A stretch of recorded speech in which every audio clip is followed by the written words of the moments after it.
Good afternoon. My name is Chris Rubesch, President of the Minnesota Nurses Association. I'm joined here today by MNA member leaders, fellow union leaders, and our legislative partners to highlight our legislative priorities for the 2024 Minnesota legislative session. As corporate healthcare executives continue to exert greater and greater influence in our communities, it's never been more important for those who provide the care our Minnesotans depend on to come here to our capital and speak truth to power. Every day, we see the results of the decisions that hospital executives are making.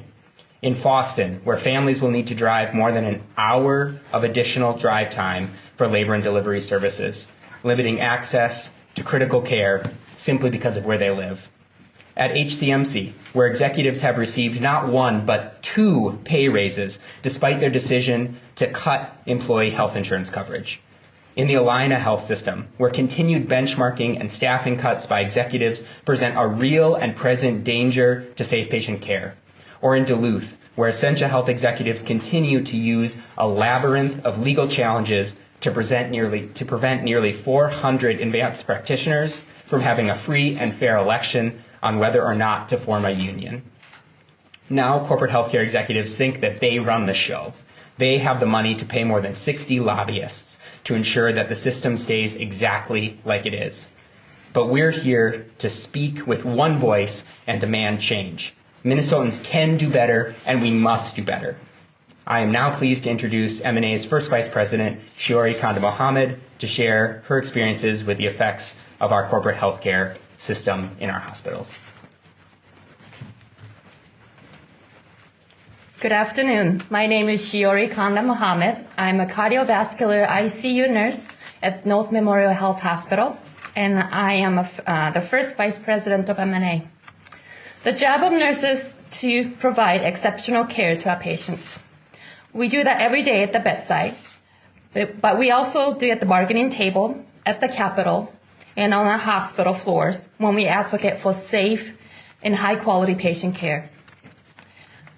But nurses too often face retaliation from hospital managers and executives when we speak up on behalf of our patients, our safety, and our profession. Last year, a nurse from Allina's Cambridge Medical Center testified about the retaliation she faced after filling out concern for safe staffing forms when she felt the staffing situation in the emergency department was putting patient care at risk. Instead of getting help, support, or improved staffing, this nurse found herself confronted by her manager in public areas. Her manager raised her voice in anger and told this nurse that she was wrong to think more than 2 nurses were needed on the right night shift in the ED, and that the nurse should stop filling out forms and with her concerns. When this brave nurse continued to fill out reports to advocate for safe patient care, the manager continued to harass her, sought negative information about her, and encouraged co-workers to complain and launched repeated investigatory meetings against her. Sadly, this nurse experience is not unique. Not every case of retaliation is as extreme as this. Often, retaliation looks like schedule change without reasons, increased rotation to off shifts, leave requests denied, or training opportunities withheld. Recently, charge nurses across Minnesota hospitals have found they are no longer being offered charge shifts after raising concerns about staffing to management. Charge nurses are meant to support the work of all nurses and patients on a shift. If they are not protected when they advocate for safe staffing and safe patient care, it puts everyone at risk. Hospital CEOs have created a crisis in the hospitals that is driving nurses from the bedside and putting safe patient care at risk. Now they are doing everything in their power to keep nurses from speaking up and taking action to demand better for patients and workers. We, nurses, will continue to fight for patients. Now we need lawmakers to have our backs and stand up to corporate bullies in our healthcare system so we can carry on that fight. Thank you. Now we have Bart Andersen, AFSCME Council 5 Interim Executive Director. Good afternoon. My name is Bart Andersen, and I am the Interim Executive Director at AFSCME Council 5. labor union representing 43,000 workers, including thousands of healthcare workers. Today we stand united in our call for the legislature to not only consider, but to swiftly pass critical legislation that will ensure and protect the workers within the healthcare industry. Our dedicated healthcare workers, the very backbone of our health and well-being, face significant risk every day. From Regents Hospital to Hennepin Healthcare to rural hospitals and clinics, stories of courage in the face of violence are all too common. These aren't just statistics, they are often horrifying experiences of our AFSCME members, real people who have witnessed the violence firsthand or survived it themselves. Being a member of a labor union not only brings workers together, but can mean the difference between life and death, and at the very least, help prevent injury. This coalition gathered here today is a testament to the power and unity and the critical roles unions play in advocating for the safe and security of healthcare workers. We are here to send a clear message. We have the backs of our healthcare workers. We demand and will fight for the protections they need not only to do their jobs effectively, but to go home safely at the end of their shift with no exceptions. We call on our legislators to act without delay and are grateful for the continued support from Senators Aaron Murphy, Senator Liz Boldon, and others. The health and safety of those that care for us in our most vulnerable moments should never be compromised. We must protect our protectors by passing this historic worker protection language. Let's ensure that the call for safe working conditions is not just heard, but answered. Together, we will make a difference, ensuring that our healthcare workers are supported, protected, and valued for the indispensable roles they play in our lives and the well-being of our communities who need us the most. Thank you. Next up is Shannon Douvier from Council 65, AFSCME. Thanks, Bart. Shannon Douvier, AFSCME Council 65, Executive Director. We stand here in support with our labor partners, Minnesota Nurses Association, and their priorities throughout the legislative session. We represent a number of nurses, thousands of healthcare professionals throughout the state of Minnesota, and we recognize, our members recognize, a lot of the same difficulties that the Minnesota Nurses Association and other labor union represented healthcare professionals face across the state. Many of the difficulties that they face are self-inflicted by corporate greed. When we talk about staffing levels, that's self-inflicted. They're deciding how many staff they have on site. We see in a number of rural areas where access to care is reduced because they want to close one program and shift that whole program, let's say an OBGYN program, to another facility, which requires people who want to access that care to drive even further to get that care. No worker, no employee should fear from bringing up any concerns related to safety or concerns within their workplace and fear that they are going to be retaliated or disciplined or taken off from a shift or have some other negative impact from raising those concerns. So we stand in support with our brothers and sisters in this legislation and getting it passed. Thank you. Bernie? Thank you, Shannon. My name is Burnham, and I'm the president of the Minnesota AFL-CIO. The Minnesota AFL-CIO is the state federation of more than 1,000 local unions and 300,000 plus members. And on behalf of our state's labor movement, we are proud to stand with the nurses today and every day. Last year's legislative session was a historic one because lawmakers and Governor Walz listened to Minnesota's working people and passed some of the strongest pro-worker legislation in more than a generation. That legislation is putting Minnesota on the path to becoming the best state for working people, and now it's time to continue that work. This year, Minnesota's labor movement is supporting a wide range of legislation aimed at creating family-sustaining union jobs, making sure workers are treated fairly, and making workplaces safer. We stand with nurses today to make Minnesota's hospitals safer places to work because everyone, no matter where they work or what they do, should have workplaces that are as safe as possible. And workers know their jobs, and when conditions are unsafe, so it's vital that nurses and all workers that matter are able to report unsafe conditions without fear of losing their jobs or other retaliation methods. So Minnesota's labor movement stands ready to make sure our nurses are able to work safer as we continue to build the best state for working people. And I would invite Representative Sandra Feist up next.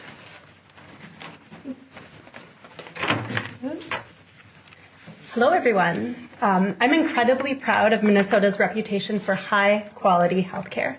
That reputation is well-earned. It's based on our history of compassionate care provided by talented professional caregivers.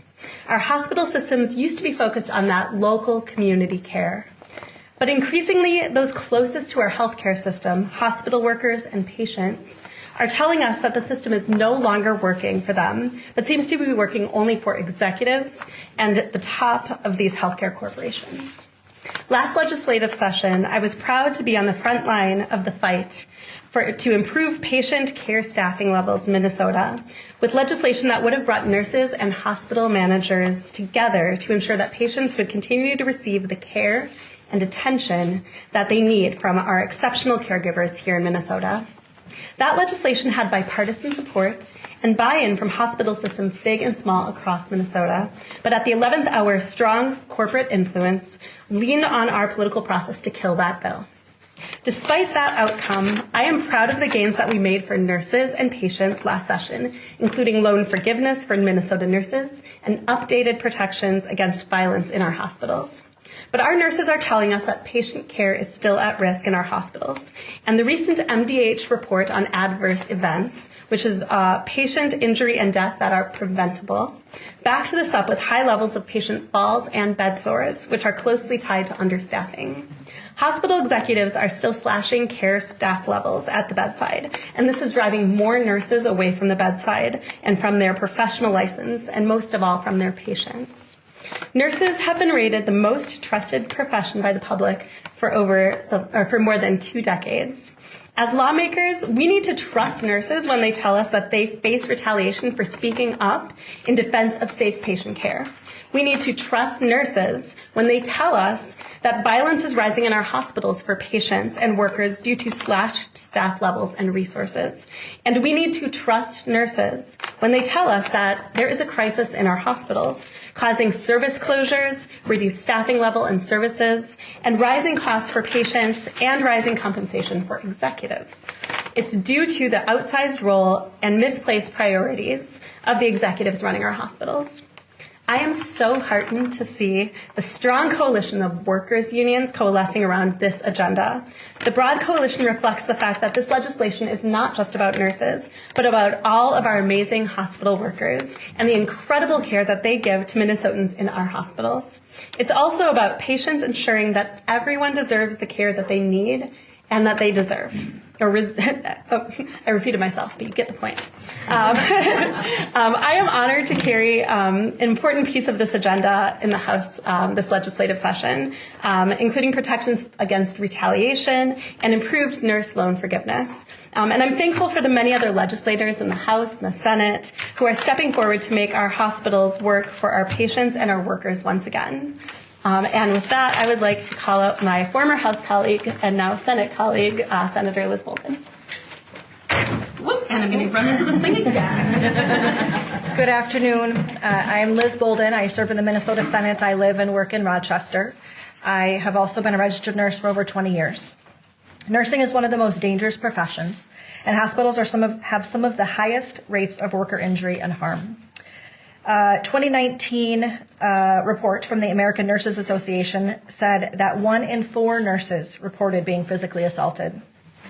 A 2022 Press Ganey report told us that an average of 2 nurses are assaulted every hour. So in the time that we are in this room this afternoon, that will be 1 nurse on average that is being assaulted. As business decisions are made, resulting in unsafe staffing, nurses see rates of violence and injury across Minnesota hospitals rise.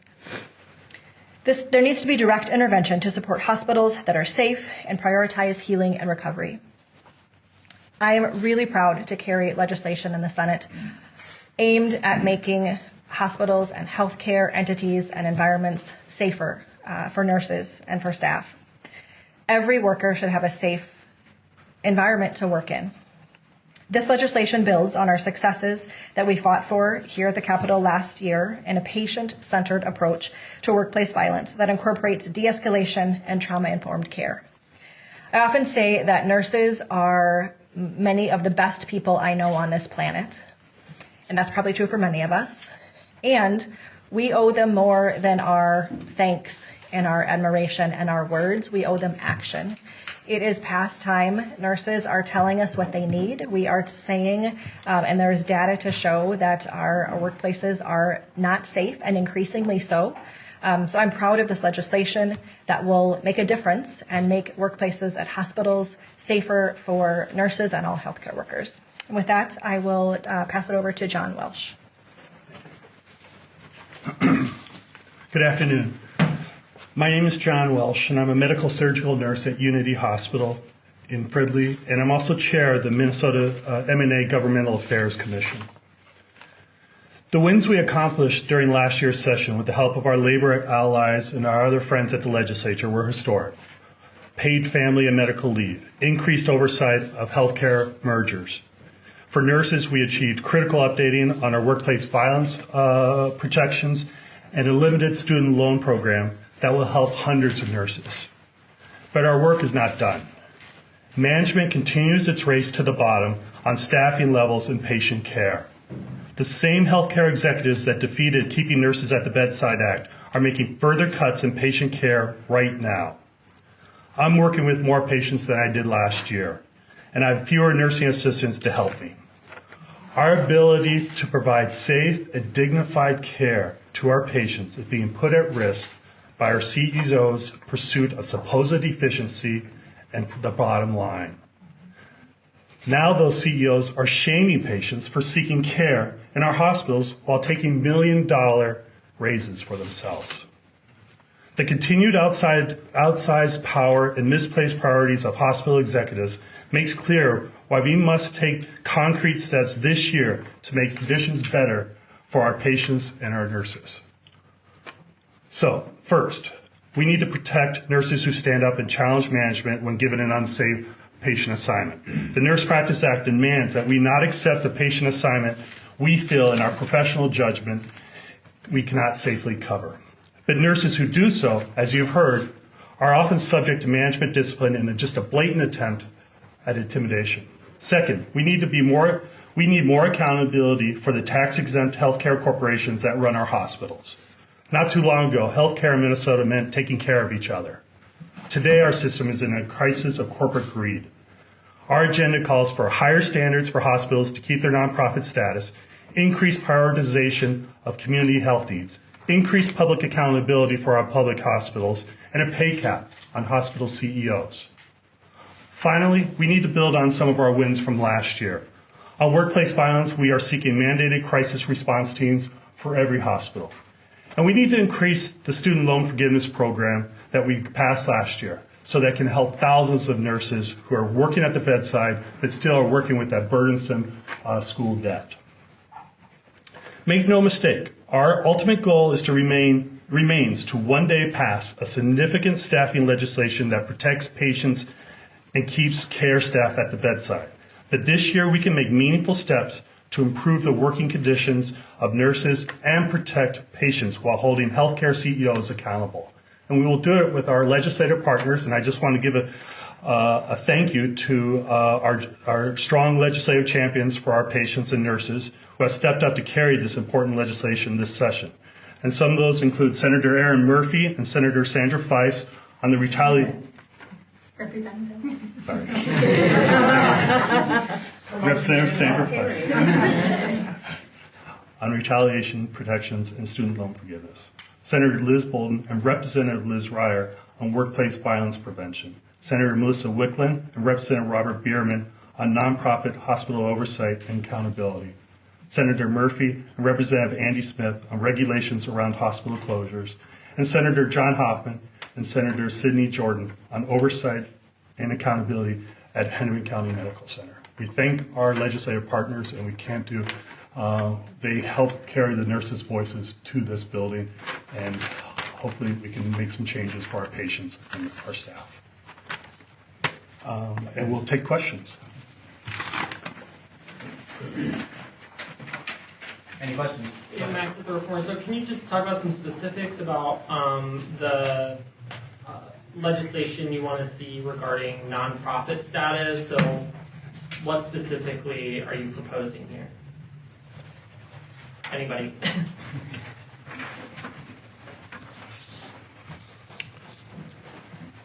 More executive pay transparency. Also a cap on CEO pay. More transparency on community benefits. They had to meet certain community benefits. Too often, they'll take a billboard out for get a colonoscopy and call that a community benefit. We don't think that's a community benefit, so we want more transparency on that. And on accountability, we want much more public notice on the corporate closures, or like when they close a unit or close a hospital. We want more. There's a law there, but a lot of times they just ignore it. With hospital executive pay, I mean, that's already in the 990s, so what would make it more transparent? More. The 990 doesn't go far enough. Well, I mean, you can see the executive salaries in the 990s. Some. Okay. I am Ben Balio, lobbyist with MNA. So on that front, we're trying to see more transparency around how they're reporting certain expenditures. So a lot of times we're seeing supervisory or managerial staff getting lumped in with actual care provider staff, and so it makes salaries look bloated. It kind of skews the sort of wages. And then also travel nurses. We know that hospitals have been shelling out $250 an hour or more on travel nurses, with not a lot of transparency around like why are they doing that rather than paying their workers those wages.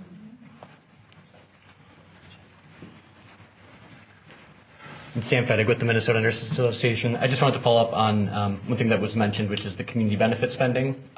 Just for those who might not be aware, that is the spending that nonprofit hospitals are supposed to do in lieu of paying taxes. So the amount that they might pay in taxes, they instead are meant to spend on things that provide a community benefit. One of the main categories of that should be, charity care, providing care to people who can't afford to pay for it themselves. But as John mentioned, increasingly we're seeing that other expenses are being paid out of that pile of tax-exempt money. For example, on billboards and marketing, on consulting firms who may have an anti-worker bent, on compensation for high-level employees, things that we would argue are not perhaps in the best community interest for a tax-exempt hospital. Any other questions? And I just want to add on the tax exempt status. I think it's important to remember that this is an arrangement that we as Minnesotans believe in and support, because we are getting a benefit, right? It's a tax benefit, and so we are saying these hospitals don't need to pay us taxes because they provide essential services, many times in rural or high need communities, and so to turn around and take advantage of that. While doing things like closing labor and delivery services in a rural community that is absolutely in need of those labor and delivery services, we think that that's wrong, and we think that's a misuse of the service. So if you're not going to be paying property taxes, then we as a community should get some benefit for that. I'm wondering for the bill authors that are up there, just after some of the setbacks that you faced last session, are you approaching your strategy any differently or going about it in a different way? So with respect to the anti-retaliation provision, this builds on a core provision in the Keeping Nurses at the Bedside Act. While we still believe that the Keeping Nurses at the Bedside Act was a really important step forward for nurses and patients, and that ultimately it is what we would like to see as nurses having that meaningful voice in staffing. We believe that in a policy year, going to that anti-retaliation provision, which is so straightforward, it is pure policy, is an easier provision for the legislature to sort of understand and grapple with. It's easier to support. It's so weird. I feel like I should be making eye contact, but it's a press conference, so I don't need to do that. But yeah, so we just think the anti-retaliation provision is a much more straightforward provision. And while we ultimately do want to pass the Keeping Nurses at the Bedside Act, we think that this is a perfect bill for a policy year. I would just add, in speaking to the provisions that I'm carrying around workplace safety, would echo much of the same. I think we are, having conversations now with a broad range of stakeholders. It is an issue that there's broad recognition of. It also builds on some of the provisions we passed last year. So I'm hopeful that we are able to take meaningful action this year.